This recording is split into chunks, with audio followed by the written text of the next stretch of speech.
Hello, my name is Megan Tuplin, and this is another episode of Tup-literature, this time exploring writers themselves. I'm going to be talking about a very eclectic group of individuals who lived in London during the modernist period, referred to as the Bloomsbury Group. The Bloomsbury Group had its starts in 1907 and continued to meet on until about 1930. The group, named for the Bloomsbury district in London, where their meetup place was comprised of artists, writers, philosophers, critics, and economists, and so much more. They met at the home of Vanessa Bell, who owned the place with her sister Virginia and their brothers, and they discussed things from philosophy to art to everything in between. The Bloomsbury Group included a wide array of members, including Vanessa Bell, Virginia Woolf, E.M. Forster, Duncan Grant, Clive Bell, John Maynard Keynes, Roger Fry, and many more. In terms of members, however, the group was ever-changing and growing, but they all shared similar backgrounds.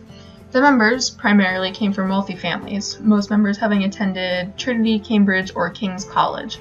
However, they were all incredibly liberal.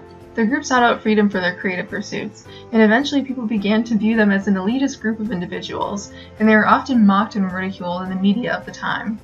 The group was also incredibly lax on sexuality, tangling up an interesting love shape that had few borders. Homosexual relationships were common, as were affairs between members, some even taking part in polyamorous relationships.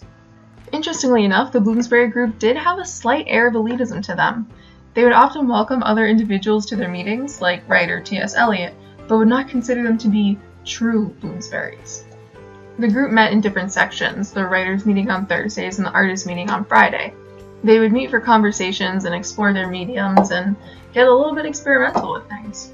Unfortunately, the Bloomsbury Group began to disassemble following the deaths of members, including founding member Lytton Strachey's death in 1931. Many of the works produced by the Bloomsbury Group is still held in high regard to this day. The group's solid end is considered to be in the year 1978, following the death of the final living member, Duncan Grant. All in all, the Bloomsburys are an incredibly interesting group of people. If you want to learn more about them, take a look at the articles in my work Cited. Thanks for listening!